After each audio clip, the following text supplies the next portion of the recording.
As professional communicators, team leaders, change managers, and even project managers, we can often be tasked with managing events. Whether it's a CEO town hall, a conference, an expo, or anything in between, there's always some kind of event we will be called in to help organise, if not manage entirely. I know over my career, especially in internal comms, I've been involved in a huge variety of events, whether I liked it or not. But that doesn't mean I knew what I was doing. In fact, quite a few of us have no idea what we're doing, which is why event management professionals should be on your speed dial. Because how do you make sure the event you run gets the outcomes you want? And that's what today's episode is all about. Hello, friend, and welcome to another episode of Less Chatter, More Matter, the Communications Podcast. I'm your host, Mel Loi, and I'm recording this episode on the lands of the Yagara and Turrbal people here in Meanjin, Brisbane. And today, I am excited to bring you an interview with the one and only Sally Porteous, event manager extraordinaire and all-round awesome human. Sally has unwittingly and unknowingly been involved in planning and coordinating events since she was a teenager. Coordinating local fairs, school fetes, real estate roadshows, sales conferences, and community engagement activities. But it wasn't until Sally was well through the first act of her career journey that she realised the activities she had always managed to incorporate into every job was actually a career she could pursue. So in 2011, Sally embarked on a journey of curiosity to see if this thing people called event management was indeed something that could hold her attention for Act 2 of her career. Volunteering for a year, then securing community festival production gigs, Sally discovered that this was in fact something she could do forever and had in fact already been doing most of her life. Sally is a passionate advocate for creating remarkable audience experiences. Experiences are worth remarking on. And so she has created 3 pillars of support for her event community. Red Lanyard is the production company supporting people and organisations to create their best work. Event Planners Workshop is about creating space for people to learn, play and test their work. And the Event Managers Network that encourages connection, collaboration, belonging and support. Still a self-described work in progress, Sally continues to create meaningful event experiences, give others the confidence to do the same, and connect a vibrant community to make magic in the world. In today's episode, we cover everything about how to organise and manage quality events because events are a solid communication channel that we should be using. Sally shares some of the common challenges to look out for, and she has a special little offer just for you, the podcast listener. So make sure you stay tuned for that and check out the podcast notes. Without further ado, here's Sally. Sally, welcome to Less Chatter, More Matter. Thank you so much. It's lovely to be here. It's lovely to have you here. So before we get into it, let's tell us a little bit about you. What do you do and how did you come to develop your expertise in this space? Excellent question to start me off. So Sally Porteous is my name, and I actually own the title event manager now, which is something that I didn't own for a long time. Jack of all trades for many, many years. And so a few years ago, I decided to put my hand up and say I can do this, and yes, became an event manager, which was back in 2011, which, you know, probably to the youngins in the audience, that sounds like a long time ago. To me, it wasn't too long ago. Retrospectively realising now that I did events in every single job that I've ever had, and I obviously just gravitated towards that task naturally. And I had an opportunity to do a major event, a very high profile event for an organisation, and through that process realising it's actually a skill that I had and it wasn't something everyone could do.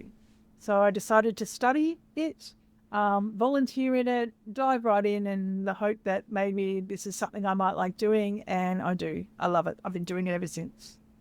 That's awesome. And look, I totally agree with you in terms of, you know, it's a skill that not everybody has, but not everybody is good at. I'm not an event manager. It's something I've had to learn how to do, you know, as part of my roles over the year as well, and under duress a lot of the time. So I take my hat off to event managers. I think you are all amazing people for what you put up with, quite honestly, a lot of the time, like wedding planners.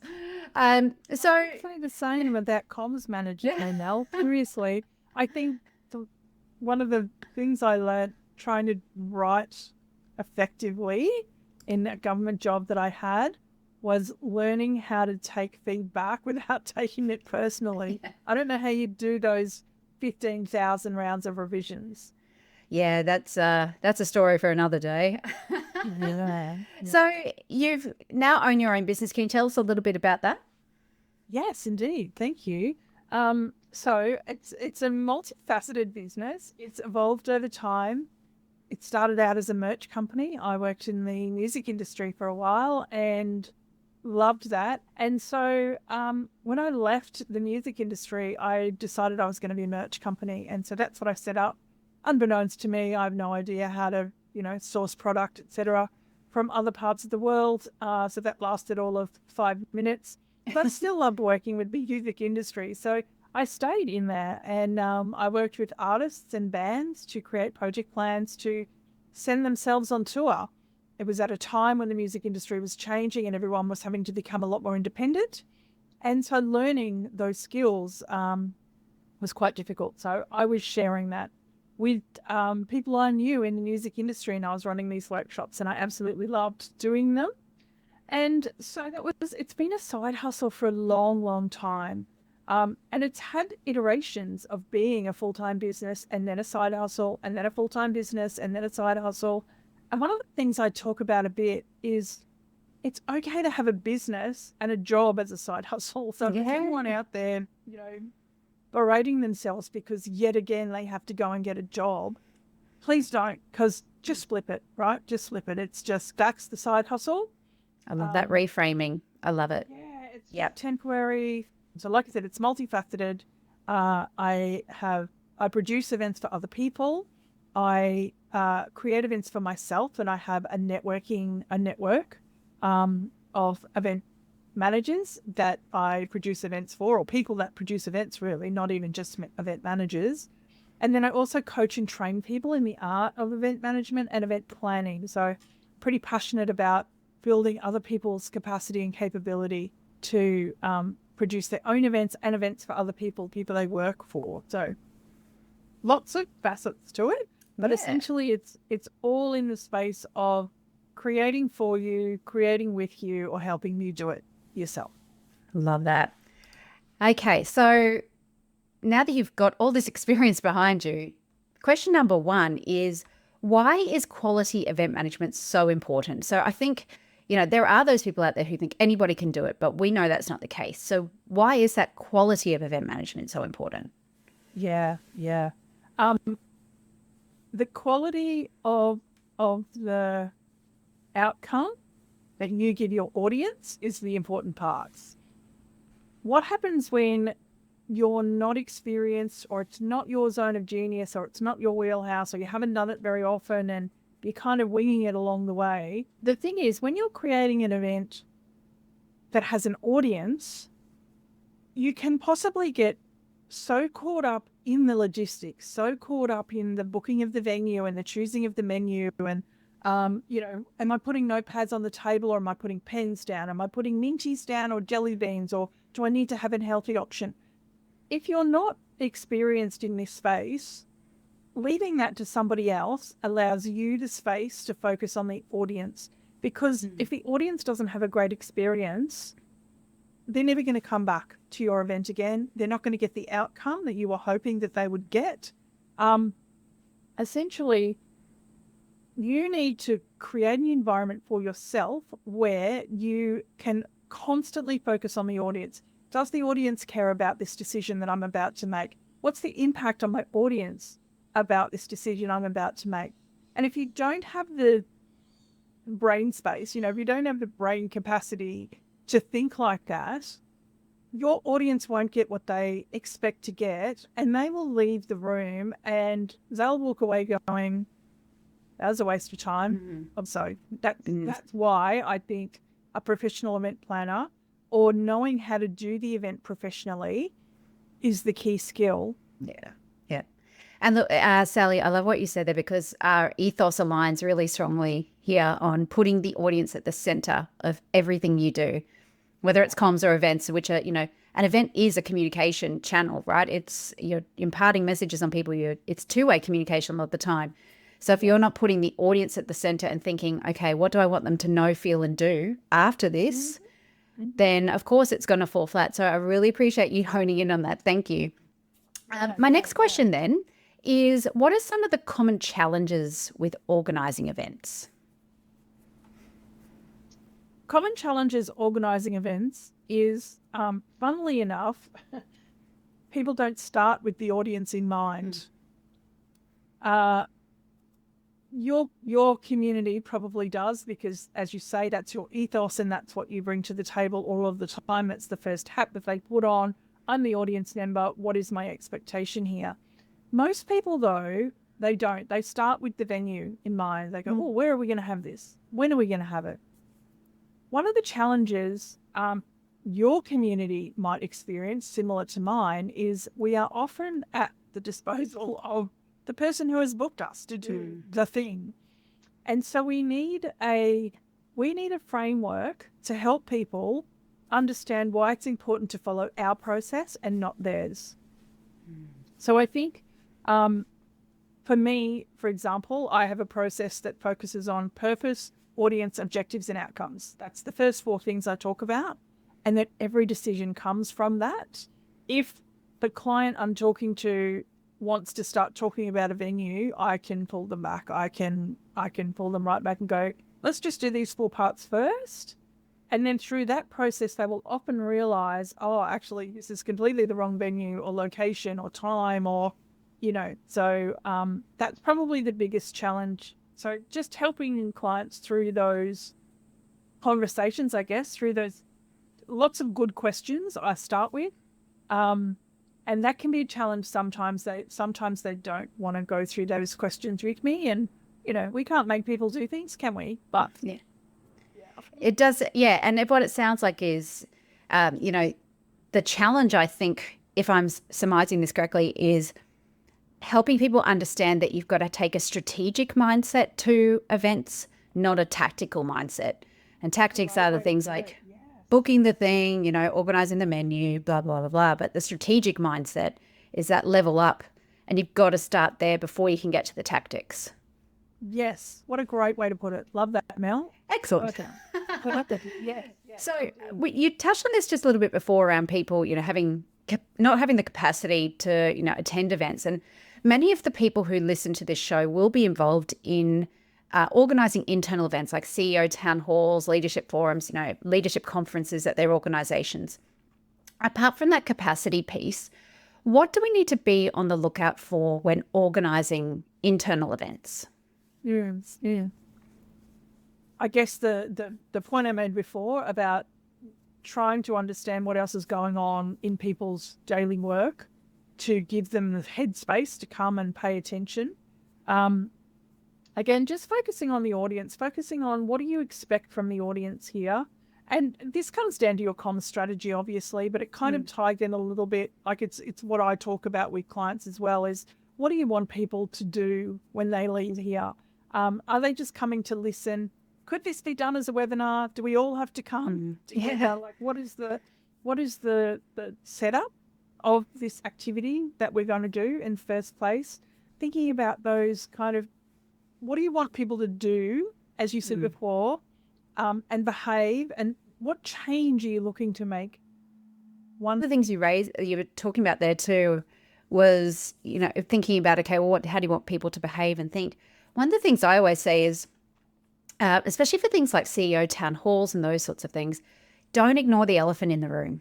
If there's something going on in the organization that everybody's talking about and leaders are uncomfortable with talking about it and they just ignore it, that helps nobody. So I think leaders need to step up in these events too and actually be brave and talk about the things that, again, audience mindset, what's on their minds, what should you be talking about? And sometimes that's going to be hard. There's going to be hard conversations, but there's ways to make that still a really meaningful interaction where people walk away feeling positive too. Exactly. I think you hit the nail on the head. And I actually mentioned it. I sent my newsletter out this morning and I mentioned it in that. It's important to tell people, even if you don't know anything. So one of the with a post, actually, not in my newsletter, I did a post about what are the top 3 things I've learned about clients, and that is that it's okay to say, I don't have an update for you right now. Yep, Because absolutely. that makes them happy. That makes them really happy. Even if you know Yeah. nothing, tell people you know nothing. That's it. And it's okay to say, I don't know, but I'll find, as soon as I found out, I will let you know. I want One of the things I've learnt in the last year and a half, which comes from a great author called Priya Parker, who has a book called The Art of Gathering, which is a phenomenal book. She talks about priming your audience, and then you have your event, and then the post-event activity with people. And I think this is something that's worked really well for me in the last year and a half. I've taken this on board. I've worked really hard to talk to people before my event. So when they get to the event, they know me pretty well. I've taken the time to go and search their LinkedIns and kind of do a bit of research there as well. So I've got something to talk to them about when they come. And then that post event as well, making sure that they do the follow-up that they said they were going to follow up. Or in my event labs, for example, I test different ideas. We try all sorts of disruptive ways of doing things like name tags and things that we do in the stock standard way all the time. But I like to follow people up and go, did you do that thing? Did you test out that idea that we threw out there? And so I've just got a lot of amazing ideas in that book. But that has been a game changer for me for the last 18 months. Yeah. Yeah. And what you're referring to there is, from behavioral science perspective, is the primacy and the recency effects. So we tend to remember more the first thing we've seen or heard or experienced and the last thing as well. And so all that stuff in the middle often gets lost. But if you can start strong and finish strong with, the key things you want people to know, feel, and do, you're in a much better position to get the outcomes you want from that event. And the other thing that plays into that is what's called the peak end rule. So there are some experiments done around this. Some of them are a bit nasty, so I won't go into it. But essentially, we tend to judge an experience by the very last moments of it. So if you have an amazing holiday, but then, the plane ride back is a disaster and blah, blah, blah, that actually taints your whole experience. So if you can finish an event on a high with a really good something, then that's more likely to get much more positive outcomes as well. So you're just tapping into all the workings of the brain. I love it, Sally. Yeah. No, it is. It's true, though. It's true. Yeah. I mean, I often say, like, when it comes to like food selection and things like that, and people really don't pay enough attention to that part of their event planning. At the end of the day, if the people didn't get fed what they thought they were going to get fed or really enjoyed it, that's all they will remember. They won't remember what you said. Yeah. Yeah, exactly. Yep. Now, on that though, obviously this all comes at a cost, right? And we are in a world where organizations, whether it's internal events or external events, have to be really mindful about the optics of having events in the first place. Can't be seen to be splashing cash around. There's a cost of living issue, all sorts of things. And people are getting much more conscious of sustainability as well. So how can you balance though that the optics and the costs and the sustainability portion of an event with letting people have a really good time and those memorable experiences? Yeah, that's right. I think it's coming together as a group. I would build subcommittees into your events. I mean, I could give ideas, obviously, but every event's different. Every meeting is different.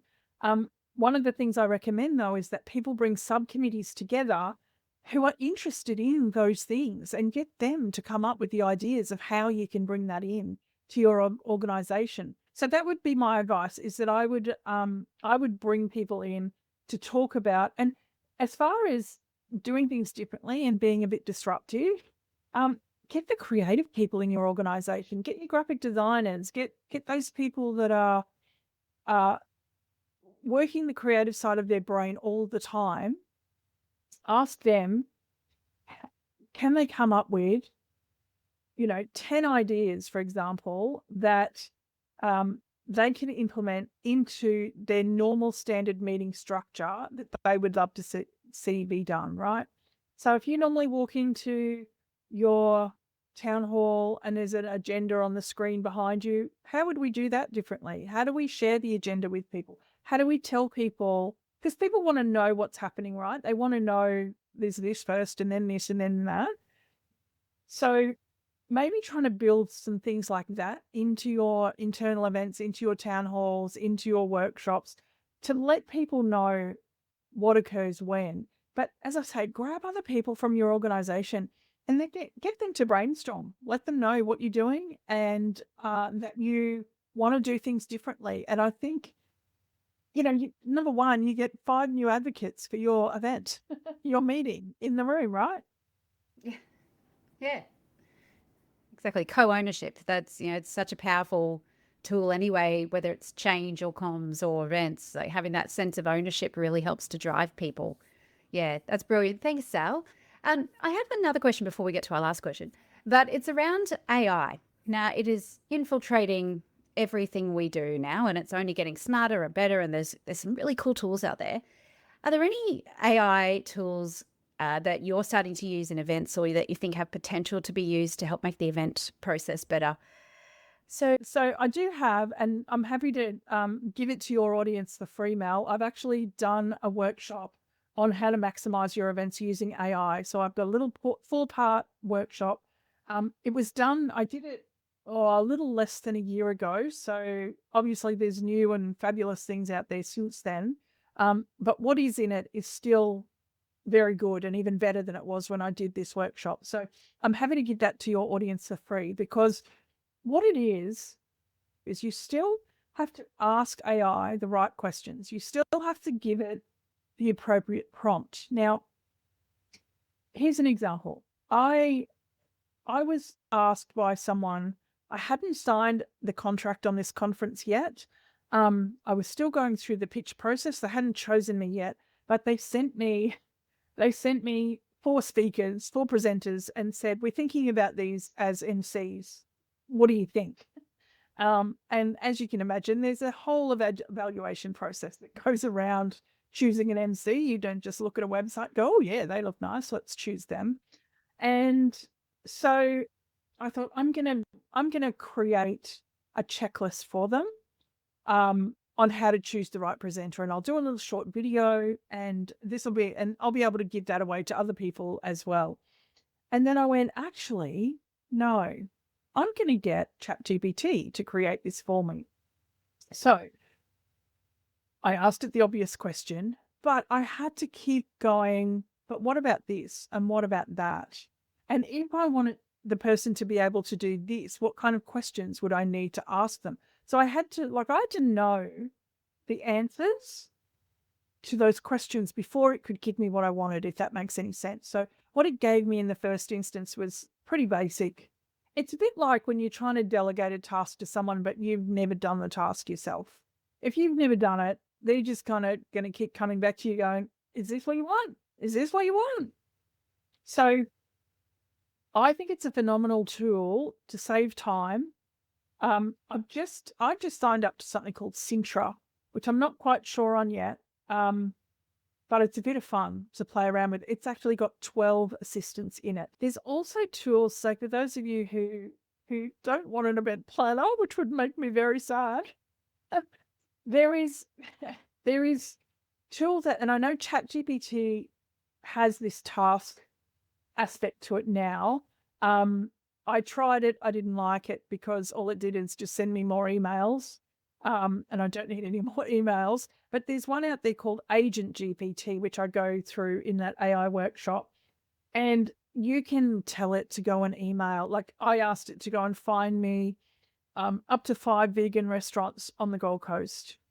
So then it comes back with links, with references, and it had found me the vegan restaurants on the Gold Coast. I could have then continued on and said, can you email those restaurants and see if you can get a booking for me on this date and this time. So it's a task doer, which is pretty phenomenal.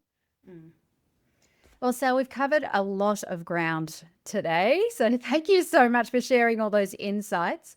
I have 3 questions that I ask every guest on the podcast. Are you ready for those? Yeah, I am. Yeah, she is. Okay, first one. What is one of the best communication lessons you've ever learned? And how did it change the way you approach communication? So I had a job in a government department And I never ever thought, that working in a government department would actually give me the majority of the lessons that I carry with me today. But that's where I discovered event planning as a skill, as a shingle that I hang over my shop. But it's also the place where I discovered brevity, um, getting to the point, but also at the same time being able to give someone the whole picture.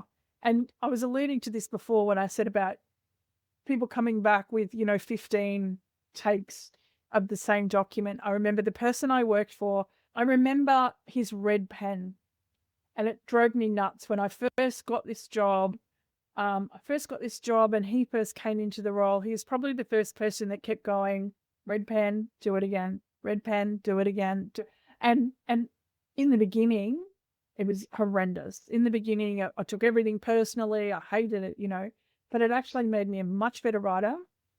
So that's probably the best communication lessons I got was about brevity, and that was working for the government. Love it. Next question. What's one thing you wish people would do more of or less of when communicating? I've probably done it through this whole podcast, but I try really hard not to say I think. I think is a way to buffer any pushback. It's almost like you can't berate me if we're just saying, oh, I think, because it's just my opinion instead of stating a fact, right? So I think is number one. And the second one is, do you understand? Am I making sense? And when someone is presenting and they are asking if they're making sense, I just feel like they should be able to read a room. You should be able to read people say, are they nodding? Are they engaged? Are they, do you know what I'm talking about? Yeah, it erodes a bit of confidence in the speaker, I think, as well, to say, oh, I just said it myself, I think. But also to check there are other ways to check understanding. As you say, do the people look engaged? Are they nodding along, or ask some leading questions? So you could ask questions like, can anyone give me an example of this from your own experience? And that's a good way of just testing, did that actually get through, rather than saying, does it make sense? That's great. Okay, last question. Who do you turn to for communication advice? Well, you obviously. Look, to be quite honest with you, it's not. I've always drawn on that advice, obviously, that I had from that employer that I had.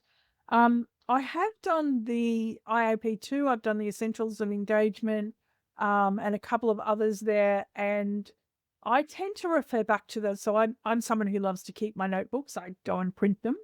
And I tend to refer back to those quite often. But having now spent some time with your International Association of Business Communicators, I think I'm going to build myself quite a nice little pool of people that I'll be able to tap into, because it's really interesting. I love it. Other than that, I get a professional. Like, I've had a professional copywriter before.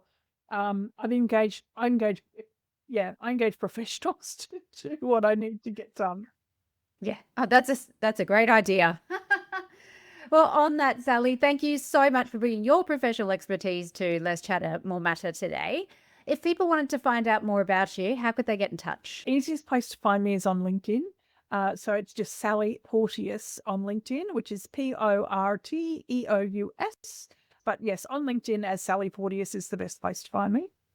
Brilliant. And we'll put that link in the show notes as well. Sally, thank you so much for your time today and sharing your wisdom so generously. Thank you, Mel. It's been a joy. Love chatting with you as always. And I look forward to seeing you at a IACB event soon.